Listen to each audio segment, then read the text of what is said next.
All right, everybody. Tuesday, February 11th. School is canceled at Virginia Tech tomorrow. That's 2 days in a row. Something that I never had in my time. So congratulations to all of you students. We've gotten awful soft over the last couple of years. But I'll tell you who isn't soft. Really excited to have Coach Giltner here. A fan favorite for sure. We got our Hokie haiku lined up here from Pete McGee. A young disciple, all conference coaching mind. Oh, wow. Eyes on the details. How about that? Wow. High praise. Yeah, thank you. Thank you. As you say, Pete? Pete McGee. Well, thank you, Pete. Pete McGee is our Hokie haiku legend. He always comes through. And I like to consider myself a ball knower, but I knew when to step back as a casual ball knower. We do have our aficionado ball knower, Ed Williams, here. Yes. Ed, can you set the table on where we are right now? And let's start our interview. That was high praise too, just like Pete's haiku. So, but yeah, I'll tee it up. So it's February 11th, and Virginia Tech is 6-7 in the league, 5-0 in 3-point games. How about that? And 4 road wins. I'll just stop there and let's see what you have to say about those things. The 4 road wins, man. Y'all are road warriors these days. Yeah, it's incredible. We've dropped some at home that we shouldn't have dropped, and that's frustrating. But we've also gone on the road and stole some, which has been awesome. There's nothing better than a road win. There's nothing better than hopping on that bus or going back in the visiting locker room and just screaming roadkill and watching our guys enjoy it. Ed, we're so young that I'm not sure they realize how big of a deal that is and how hard it should be. But they've done it, and it's been awesome. It's been a lot of fun, and thank God we came back from the Cali trip with one, because that would have been tough. That's a tough trip there, and came back with one there. And then, to beat UVA. UVA is always special. First time for us and our staff, this current staff, and that was awesome. So got to protect home court on Saturday when they try to get back to us. But yeah, the close game thing is you can either spin it and say, man, you guys are great coaches, or Mike Young's a legend, or you can say, well, you were up by more than single digit, 3 points or whatever, and you kind of let them back into it. But we sealed the deal, and that's a sign of a good team, and a team that's connected is winning on the road and winning close games. So I'll take it all day. Yeah, it's been stressful to watch some of these games Yes. as a fan. Yes. The amount of texts I get after games is like, how are you still alive? How did you not have a heart attack? Like, I'm on the edge of my seat. I almost, threw the TV. Like, I get all those types of texts after the games, and it's crazy, but a lot better when you win. Yeah, my wife is always just like, you need to calm down. And I'm like, I can't calm down. I'm watching this team, and it's stressful. Yes. I guess we'll kick it back, a couple, 60 days, 90 days now. Obviously, non-conference was a slower start. You alluded to the, youth on this team.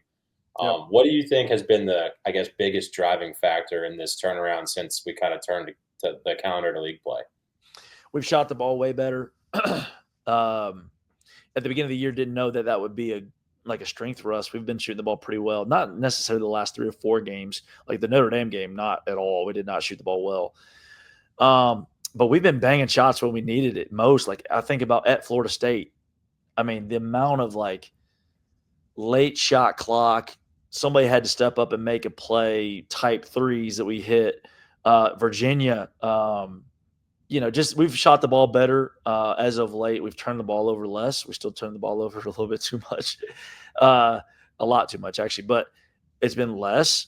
The youngsters, and really that's everybody, guys. I mean, we got a young team in general. We got some guys that are maybe older, but they're now in an alpha dog type role that they have never been in their life. So it's new for a lot of people, but those young mistakes, those immature mistakes are less and less. And you add all that together with a bunch of guys that like to play with each other. I think that's attributed to the recent success that we've had. Like, you look back at the Vanderbilt game, you look back at the South Carolina game, you look back at even the Michigan game.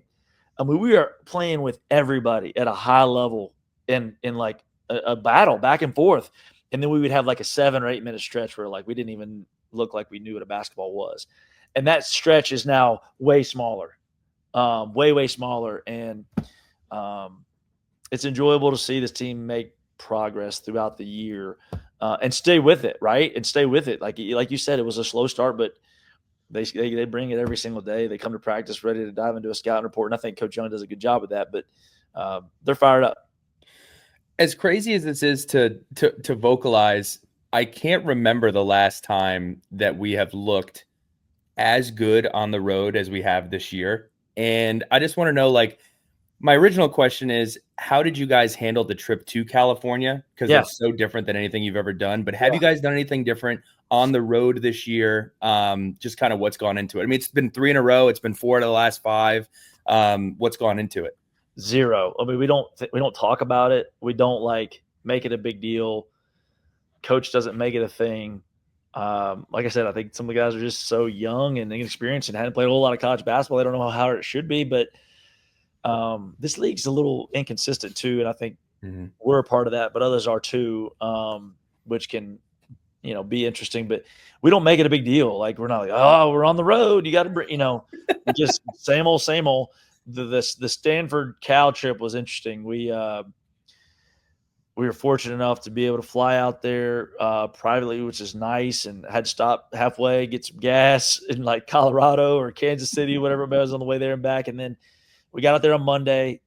We played Wednesday against Stanford, who's good, who's better than we thought. They're really good, and leading scorer in the ACC, might still be. They're good, and they got us, but we played really well at Cal. Cal's pretty good too, and we ended up staying that night after the Cal game and waking up early and flying back Sunday. So you kind of lost today because of the time difference, but I think I would do the same thing. I wouldn't change what we did. I would come back the next morning and not do the red eye. Red eyes are, I mean, I'm sure you guys have done red eyes. They're brutal. They're brutal for 4 days. And I think the telltale sign that we did the right thing was we came back and we played NC State on Wednesday and won. Yep. Was that because we made the right travel decision? I don't know. Or did we just play well? I don't know. But I would do the same thing. I would stay there the night after the game and not do a red eye. But yeah, it was weird being out there for a full week. Felt disconnected from the whole world. Did not feel like it was an ACC game, to be honest with you. Felt like it was a non-conference game, and a lot of new faces and new coaching staffs we'd never really dealt with. But cool venues, and it's always good to be somewhere with 70-degree weather in the middle of the season. Quick question on an aside, just when you mentioned NC State, it made me think of it. Can you just talk a little bit about Ben Burnham? Like, he seems like such an interesting dude. He had that dunk at the end of the game. But what's been really interesting is, for a guy that he isn't necessarily a guy that you dump the ball to and he creates a shot, but he's constantly moving. Like, he doesn't look anything like Steph Curry, but his cutting ability, anytime a play breaks down, he somehow ends up with a dunk or with a wide open layup. Like, just can you tell us a little bit about his game and how he's kind of fit into what you guys are doing? Yeah, the biggest thing, I guess what you're trying to say, is his motor, like, and that's the thing that we love the most about him. Dude never stops. Never stops. He played for a really good coach, Pat Kelsey, who's now in our league at Charleston, and they played a very different style at Charleston, where it was like 90-0. You never stop moving. You're gonna play 20 minutes a game, crash the boards, like your life depends on it every single time, and run around and make plays.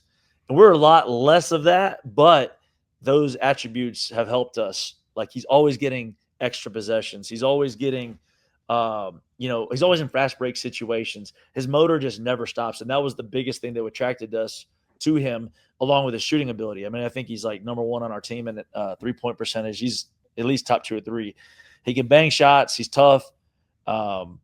He just doesn't stop moving. And that's his best thing. And, people try to box him out all the time in practice, and he just kind of like, he's almost like water boy, just like get ball and just goes and gets ball. Like, but he's a great kid. He's from right down the road in Charlotte, or South Charlotte, Fort Mill area. We knew his high school coach really, really well back when we were at Wofford. We recruited Ben a little bit when we were at Wofford way back in the day, and I think we got the job here before he ended up graduating high school. But we knew a lot of people around him, and everybody sung his praises. So we're glad he's a Hokie. Yeah, that's another guy who's hit a lot of big shots this year. He's like the corner 3 assassin. That dude's always in the corner. Yes. Yeah, a lot gets made by the fans and on broadcasts and stuff, talking about kind of the scheme, particularly on offense, that Coach Young, and you've been around it for a long time now, as you talked about in the 400 win video.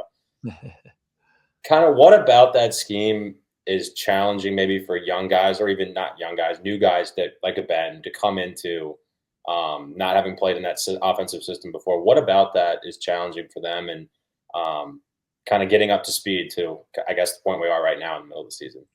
Yeah, I mean, even the freshmen like Ben Hammond and Tyler Johnson, like, you know, they came from unbelievable programs, both of them. Tyler at Oak Ridge, Steve Reese, one of the best coaches in the country in high school, and then played AAU for Steve Reese with the Florida Rebels. And then Ben Hammond, obviously Paul the Six's unreal and takeover, unreal success in high school. So they come well coached, but our style's a little bit. That's not different. It's just a little bit more off ball stuff. And Coach Young has some plays. It's not like he has a ton of them, but he has some plays, and you got to know multiple spots. And there's reads off of it, and obviously college is just faster.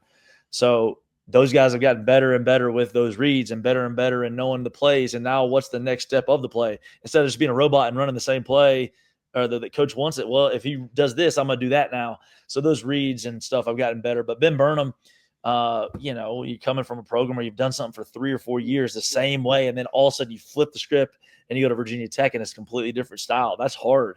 Terminology is different. The whole summer he's like, "What are you talking about?" I'm like, what did you guys call this?" And he's like, "We called it this." And I was like, "Oh, that makes sense, but that's not what we call it." So it's just the new nature of college basketball. It's like you're going to have new people every year, whether it be a freshman transfer and they call it something different. And Coach Young's very detail oriented, and it takes some adjusting to. But at the end of the day, it's kind of read and react stuff, and they're all good at it. It's just kind of getting on the right paths to that stuff, and it's hard, man. It's hard, and that's what people don't talk about sometimes in the portal is you're changing your terminology, you're changing the plays that you run, the defensive scheme, and you're basically becoming a freshman. So speaking of the new go ahead, Ed. Sorry. I was just going to build on that. Like, I guess this is more of a statement. You can tell me I'm right or wrong, but you alluded to the turnover struggles early in the year and how it's gotten better and better. How much, I guess, to me, it looks like a lot of that is guys are more comfortable making those reads in the right spots, and they're not sped up turning the ball over as a result of being unsure of themselves in the system. So I guess that's just something that comes with time. But at least just to a viewer watching on TV, it does seem like the guys are more and more comfortable and as a result getting better results out of each play. And we're becoming better at coaching this team too. Like they have to adjust to us, but we also have to adjust to them. Like, yeah, we've seen Ed Williams be great at, X, Y, and Z, and he's really, really good at this. But until we get you in our program and learn how you like to be coached and what you're really, really good at or what you struggle with, it's hard to tell that sometimes just on film or looking at a stat sheet. Like that's hard. So we're getting to know them just as much as they're getting to know us. And I think you're seeing in mid-February all that kind of getting better and better with time. So on how college basketball and sports have changed in general at the college level, y'all have had some awesome continuity on the roster. You've had Hunter Couture, who's been here forever. You've had Justin Mutz, who coincidentally is a transfer, but was here for a long time. Yeah.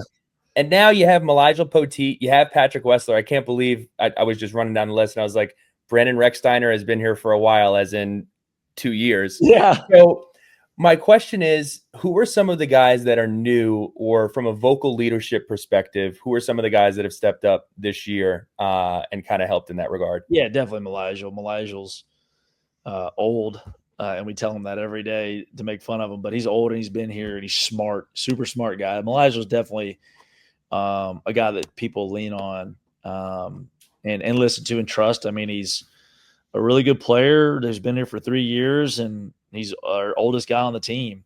And then, Ben leads with his, Ben doesn't know exactly the ins and outs as much as Malijal does because of his newness to the program. But Ben is also an older guy and won a lot, like won games, been to multiple NCAA tournaments. So he definitely has a voice. But there's some young guys too that step up, and like Jaden Schutt is new, and he's got a good voice. Jaden Young, Brandon Recksteiner, obviously those guys, Patrick's been – those guys all have good voices. But Malajal's definitely I would say he's definitely the alpha dog leader when it comes to this is how we do things. This is why we do things. Malijal ain't perfect. Well, neither are we. but he's probably that guy. Makes sense. It's actually crazy sitting here thinking about it, like looking at the list Billy has on the screen. But Wessler's been there 3 years too, right? So him and Milagro came in at the same time. It's crazy when you look at actually, I'll just skip ahead to a question I had for later. But they showed this stat on the broadcast at one point, I think 2 weeks ago, maybe, where you guys had played the most underclassmen in the country, I believe the stat was. And you start going down that list, and it's nuts. Ben Hammond, both Jadens, I guess technically are classified as underclassmen. Yeah. B-Rock, Tyler Johnson, Rodney Brown, et cetera, et cetera. But one I wanted to talk about for this question was Tyler Johnson and his emergence this year. What makes him so effective this early in his college basketball career?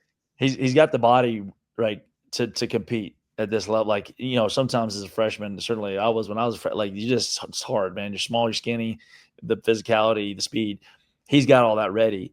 But I think you guys would agree the thing that he does that really makes him like, you gotta have Tyler on the floor. Like, there's moments in the game where we're like, oh crap, gotta get Tyler in the game. Get Tyler in the game. Like, he has these like dirty work, yeoman's type work, like deflections and steals, and his offensive rebounds are insane. Like the one he got at Virginia on that free throw box, like I've never been more hyped. Like that was a massive play for a young kid to be able to just manhandle, whoever's in front of him to get the ball like in a winning moment. Like freshmen don't do that. So he's got to work on his skill level. He's got to work on his passing. He's got to work, but he's starting to make shots at a high level. Like, wow, he hit 2 threes in the Notre Dame game the first half.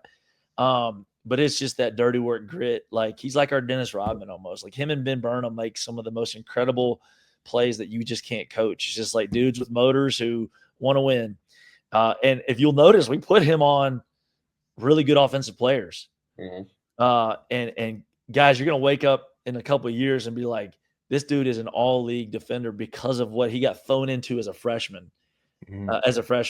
Like, he's guarding like dudes, and sometimes they get them, but most of the time he gets them, and that's just going to pay off down the road for, whenever he's older, and he's gonna be a lockdown defender one day, and he's damn close right now. But I think the thing that makes him so special is just the dirty work stuff. So super proud of him. But you guys are talking about the youngness of our team, but also some of the older guys we have are even like Jaden Shoot. He's technically a redshirt sophomore, so he's been in college for 3 years. He's never really played more than 5 minutes a game in college basketball. He's playing 30. Toby Lawau never played more than 20 minutes a game. He's only been playing basketball for like 5-6 years of his life. And he's thrust into this, all right, you're the dude now. Like, it's hard for young people, and it's hard for anybody who has never done it before. So not only are we playing young guys, we're also playing like guys who have never been in that role before. Yeah. Well, I guess technically with that classification, Jaden Shoot would have counted towards that graphic. I think the stat was 10, and I think you guys led the country in underclassmen. I'm not sure I ever want to do that again. Like this whole like the model of it's made us want to pull our hair out at times. But this team is super fun. Like their youthful spirit is really encouraging. I just had a flashback moment too. I think it was Coach Young's first press conference at Virginia Tech when the famous clip where he looked what am I doing with my life? Yeah, what am I doing with my life? When he looked out on the floor and saw all those young guys back then, man. When we played Clemson. Yeah. Believe me, every day he's like, never again. I'm never again relying on, but he says that every year. But it's freshmen can drive you nuts sometimes, but they can also, those guys have helped us win games. Those young guys have helped us win games. So we're super duper happy with all those guys. Well, yeah, I'm going to kick it back to another question I had before that one. But speaking of the freshmen, your point guard room has continued to tick up and up and up and up all year long. And that's Ben Hammond, that's B-Rock. They both have just gotten better as the season has gone on. No doubt. Talking about what you've thrown Tyler Johnson into defensively, you haven't cut Hammond any slack either. No, some of the matchups he's had out there. So just brag on that room for a minute, because those two have just gotten better and better as the year's gone on. No question. They have, and the work they did on Burton collectively, I have so much respect for Burton at Notre Dame. They did a great job. Now, he did score 20-something, but he was not super duper efficient and late in the game. mean, B-Rock had some great stops. Ben Hammond's been put on Hunter Salas and like Boopy Miller and like some unreal matchups, and he's done a really, really good job. So, yeah, they're just getting better and better with time, and that's, as Coach Young would say, a little time in the smokehouse. They've been thrown into that fire, like, hey man, like here you go, and it was rough at times early on. But you gotta go through the fire a little bit, and they made it on the other side, and they're playing good ball, and I think they're as confident as they've ever been right now, together. And there's no, it's so cool, like these guys. There's no like, I should be getting his minutes, he should be getting my minutes. There's no like, they are connected together too. They're like super pumped for each other, and that team feeds off of that energy. It's like he's up, and they're totally different players. Like when B-Rock's in the game, sometimes we run completely different things than when Ben Hammond's in the game. It's very interesting. It's made us all better coaches because they're different people, but they've also just gotten better and better, and we're trying to figure out how to maximize both of their skill sets. What's really interesting is I was thinking back, and obviously these are different players. These are different. They're in different spaces in their career. But I was thinking back about like Storm Murphy and all the criticism that he got early on in his first year at Tech. And then I'm thinking of Brandon Recksteiner, and when we watched him when he played, I think he got his first extended minutes at Auburn. And like, what an environment to walk in into. The jungle, literally walking into the jungle, and their ability to compartmentalize that and grow and kind of, hopefully they're not on the internet, but get past all of the ceilings that they put on them and be able to get past that. Cause that's hard to do when you're kind of defined as a player, you're defined on what your ceiling is, or if you can or cannot do something. I think that's a huge testament to those guys. So tough kids, great families, good circles. They've been thrown in the fire as young people, like in their high school and college, or high school and AAU experiences. They're just great kids. And when you have high character, great kids, you trust that they'll be able to make it through that. I can't believe it's been 22 minutes and we haven't talked about it. Like Toby Lawal, I don't think Virginia Tech in any sport has had an athlete like Toby Lawal, somebody where you turn on the television and you'll see this when you see a special player or a special athlete and you turn on the screen, it's impossible for that person not to jump off the screen. I've had people text me who are like degenerates betting on basketball games that don't care about Virginia Tech at all. And they're like, who is that? Who is that guy? Right. So just, can you tell me a little bit about his personality? We're interviewing him tomorrow. And then maybe like the freakiest athletic thing that you've seen him do. Oh man. First of all, and I'm not just saying this is not coach speak.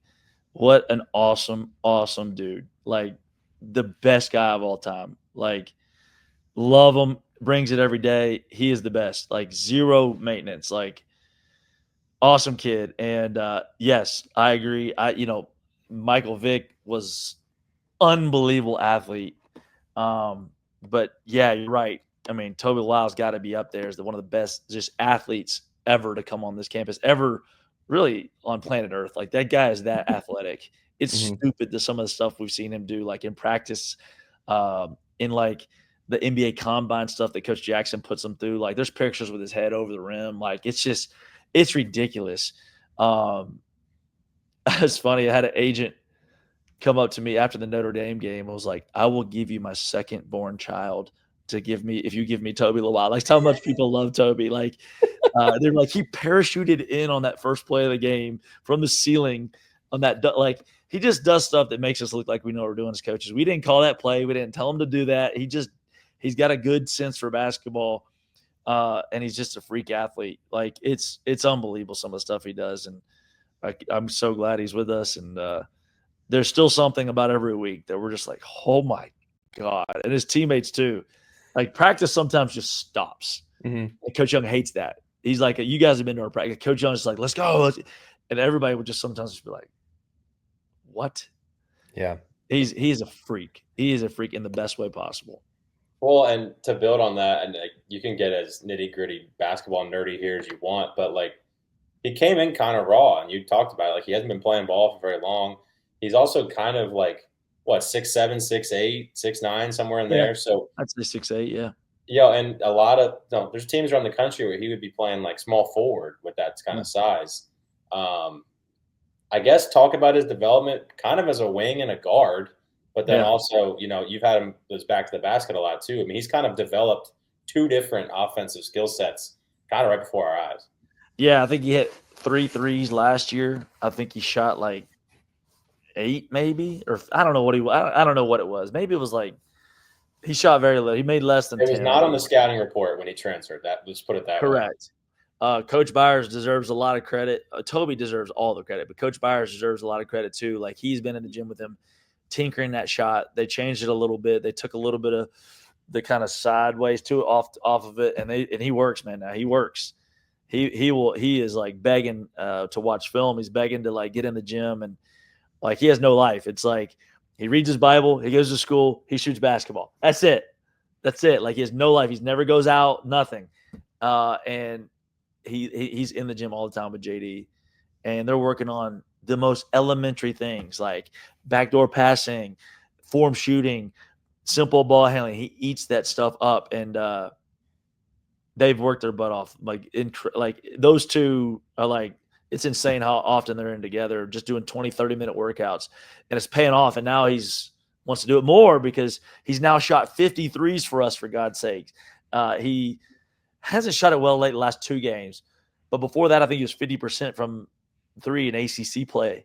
Like, and then also we're going to put him at the 5 sometimes and play a small ball lineup and trap the post. And that lob dunk he caught at Stanford where he like reversed it. Like, Oh yeah. that's hard for 5s to guard if you're in drop coverage. So we tinker with him at the 5. He hasn't played the 3 yet, but he does play on the perimeter a lot. He makes some unreal hustle plays too. Like, some of the offense rebounds he got versus Notre Dame was just like even the NC State game, even the Virginia game, he had a big time offense rebound in that game too. Like, that's sometimes our best offense. Just throw it up there and let Ben Burnham, Tyler Johnson, and Toby Lau go get it. Because they're freak athletes and they got high motors, but I can't say enough about his development. Just the most monotonous things he does every single day, and it's paying off. Well, we just put out a clip on it, and I think it's worth noting. Like, his post game, it's not just throwing lobs. Like in the UVA game, just dumping it down there and him being able to go to work under the basket was extremely impressive. But Bible, multiple positions, gritty guy. I didn't know that Tim Tebow played basketball at Virginia Tech, so the guy's got a much better vertical. Tim Tebow is probably better for the camera. Toby's gonna be shy. Toby's gonna be a little bit shy, but he is that, like, it's that simple. He's that simple of a guy, and he's awesome. His mom was able to come over here probably 2 or 3 weeks ago from England, and we all got to meet her. JD knew her obviously, but we got to meet her. She's a sweet lady. He's just got an unbelievable circle. I'd love to coach him for 10 years. That's how awesome he is, and I'm glad he's a Hokie. Would love to watch him for 10 years as well. 402 wins for Coach Mike Young. I mean, you've had a unique seat from a player with an interesting haircut and long shorts. Yes. Now a coach with a great haircut and loves dressing up in suits. But in all seriousness, what does he mean to you? And then what have you seen him evolve? How have you seen him evolve as a coach over the time that you've been able to be with him? Wow, good question. I'll go to the second one first. When I played for Coach, I shouldn't say I took a chance because I didn't have that many offers. I didn't have that many options, but he hadn't won any championships. It was, everybody's talking about how good of a coach he is. He had a lot of injuries in his previous teams. Like, his best player had gone down 3 straight years in a row, but I loved him. I loved him when he recruited me. And he was a lot more hard-nosed, yeller and screamer. Not ever bad. Like, he's never been a yeller and screamer type, but he was more than he is now. And I think that just comes with all the confidence he has. He has so much confidence that he just literally shuts his mouth. And it blows my mind every day. Like me, I'm this type A, I'm like crazy. And I'm like, we're going to do anything about that? Like, come on. Like, and he has so much confidence. And he's seen so many plays. I mean, my guy's been a head coach now for a long time. And that sometimes the art of coaching is not to coach. And he's a genius with that. 3 days later, the success of that shows itself because the team is fired up. The team is excited to be there. He doesn't ever he never has to retract anything he says because he's just got such a poise about him. And younger Coach Young, whenever I played for him, was probably a little bit more like he would say some things and he would say, less confident, I guess. But right now, his confidence is just sky high. He has an unbelievable feeling for people and how to keep people fired up, and knows when to just let mistakes happen and knows when to zap them sometimes. Like he's evolved in a mature way of just being able to keep teams together in February and March. That is like the best thing he does. Everybody's fired up in November, December, but like his teams are always good in February and March. He's never lost a championship game. We're winning close games right now. We're playing well right now after a tough non-conference. Like that's a great proof of that. Like he's so good at keeping a team together and not overdoing it early on in the season and ruffling feathers. Like he's just a genius with that. And it's sometimes hard to articulate that, but I see it every single day. And there's so many opportunities where I'm like, man, I would do something completely different. And I think he's wrong. And then like 3 days later, I'm like, God, he was so right. He was so right. He's just so patient. And I think that's come with his experience and age. And he's coached a lot of ball. But what that man means to me, I can't even go into that without crying, man. That guy's my guy. Like I wouldn't be where I'm at. I wouldn't have the family I have. I wouldn't like. He means so much to me and my family, my parents, my kids. Like everybody loves that man. And the biggest decision I've made up to that point in my life was going to play for him at Wofford, and the best decision I've ever made up to that point in my life, outside of marrying my wife and having kids and that type of thing. Like he's guided really me throughout my whole life, my adult life, and I'm so thankful for him. And he lets me ride his coattails. I drive him absolutely nuts. He drives me absolutely nuts. Sometimes and it's all good. It's all good. And he's let me have a voice. He's let me have a lot of freedom. And we've had a lot of fun together and a lot of success. So I can't say enough good things about him. And I just hope to be half the man and half the coach he is one day, because he's so successful. Everybody loves him. You never hear anybody say anything bad about Mike Young, and that's hard to do in a long career. Coach, feel free to plead the fifth on this one, but I think a lot of people, when that video came out and then Coach did his appearance on ACC Network, and I know you don't spend a lot of time on the internet, but there was a ton of like the sport is in such a transition phase right now, and so much is different, even from when you just started coaching. Yeah. And you're seeing a lot of legendary coaches who have been here for a long time, decide, and understandably so, not want to be in college sports right now. Yeah. When he came on there, I think it surprised a lot of people with how vindictive, I'm making up a word that I always use all the time, but he spoke so confidently about, I feel great about what we're doing. I feel great about where we are, and I'm looking forward to continuing to build this thing. So kind of hard to land the plane on this question, but what has kept him motivated and kept his kind of composure in an era where everything is changing so much, and for him to double down on, I love this school, I love this sport, and I'm just going to keep on winning ball games? Yeah, I think first of all, he's a super, super, super competitive dude. Mm-hmm. Like he knows how to like reel it in and like not overdo stuff like I just mentioned, but he is so competitive and he loves winning and he loves coaching. Like he absolutely loves it. So number one, you have to have a passion for what you're doing, and he's got that. I mean, maybe more than ever. And then number two, I think he feels like he has an unbelievable supporting crew, like Whit Babcock, John Bullen, Chris Helms, our staff. Like he feels like he has everything he needs to be successful. There's nothing like, we just can't do it here, guys, or this guy's pulling against me, or I don't have this, or I don't have that. Like he doesn't feel that. He doesn't feel that. He feels like I got everybody wanting me to succeed. I feel like I got everything I need to be successful, and I'm competitive as hell, and I want to continue to win championships and win games in the NCAA tournament. Like those two things combined are, I think, a big reason why he's got a lot of years left. I really do believe that. That's not coach talk. He said that many, many times in private moments. Like the guy's just competitive as hell and loves this place, and feels like everybody's got his back.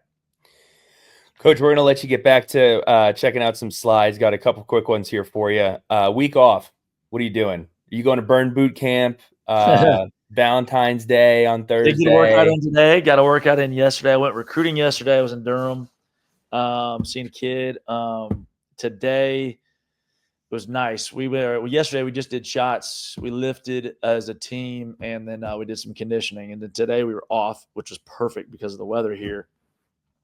Babysitter canceled this morning because she couldn't get out of her driveway. So I stayed at home until 11. It was awesome. And then when was the last time you did that? Yeah, a long time. It was awesome. It was freaking awesome. Sunday was off too. Yeah. Sunday was our first off day, like no office. Don't have to come in even for 4 or 5 hours type of since Christmas. It was awesome. Did not go in the office. It was amazing. It was amazing. And after a win too. And it was Super Bowl Sunday. It was like, this is heaven. But then yesterday was pretty chill. Today was chill. We were off anyways. And then I actually came home and around like 4:30 and I went sledding with my daughter. It was awesome. First sledding experience for her. So we had a blast. She's still talking about it. And then we're right back to it tomorrow. So we'll practice hard tomorrow. Nothing about Virginia, just straight Virginia Tech Hokie practice, clean up some stuff from Notre Dame. And then Thursday, Friday, we'll prepare for Virginia on Saturday. And then it's back on. So we play again on Tuesday of next week. It's gone, but this has been a pretty refreshing week, to be honest. And Coach Young has handled this week so well. Like, we're not in the office, 12, 14 hours a day. He's given us all a little bit of a let us clear our minds a little. The Hall, man, we got 7 season games plus home. Best food you've had on the road? Ooh. This is actually easy. At Stanford, we had a taco bar one night at the hotel. People still talk about it. Legendary taco bar in Stanford. We were in Palo Alto. No. Yeah, we were in Palo Alto. Just the hotel taco bar was just insane. And then after the game, I think we had In-N-Out Burger for post game. It was awesome. Who is Coach Young's favorite player right now? Who was Hunter for a long time? Is there a team kiss up? Is there a favorite player right now? Dude, that's a tough one. I don't think I have an answer to that, and I'm not trying to be politically correct. I don't.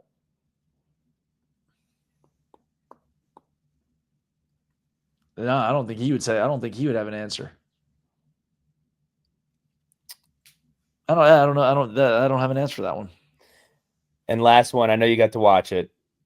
The Super Bowl was boring. Blank. Yeah, it's pretty boring. Boring. Halftime show was terrible. Super Bowl was boring. That was my take. But we got some good college basketball on tonight. We got good college basketball from last weekend. I'm all done. Ed, you got anything else? Nope, I'm good. Thank you for taking the time. Always good to have you guys talking some basketball, talking some hoops. You guys coming on Saturday? I am not coming on Saturday. I will be in Boston, but I will be watching on Saturday. I'm probably getting down there. Probably getting down there in a couple weeks. Well, the girlfriend, big Kelsey Ballerini fan. She's playing at TD Garden. I'm going to be the only dude in there. I know like 3 songs. I'll sing along to the whole thing. She was a little sick, so we were worried. She had to cancel her last 2 concerts, but she's back. Played in Milwaukee tonight. So you get some boyfriend duties, huh? Yeah. Well, I love Boston. I wish it was a little warmer, though. We'll be up there on Monday, man. You stick around. Come over to Boston College on Tuesday. That is true. And you guys did get that Boston monkey off of your back last year. So it's a streak now. You got a chance for the streak. Every game is a new game. That's nothing right.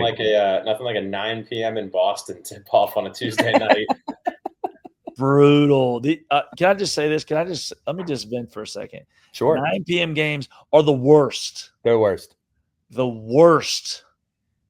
Fans agree. Fans completely agree. I don't know who it's for. I really don't understand like who that's for. I was super thrilled the other night. The Super Bowl coverage was over. CBS put on their new BS reality TV show that'll get canceled in 6 months. It started at like 10:40. It was Yeah. awesome. I was in bed by 11. 6:30 kickoff for Super Bowl was love. I just think the East Coast is tough, man. Those East Coast 9 p.m. games are brutal. Everybody hates it. Luckily, both teams are in the same boat, but it sucks. Got to get it fixed. KG, appreciate the time. Looking forward to seeing you guys soon, and keep it rolling, my man. Appreciate y'all.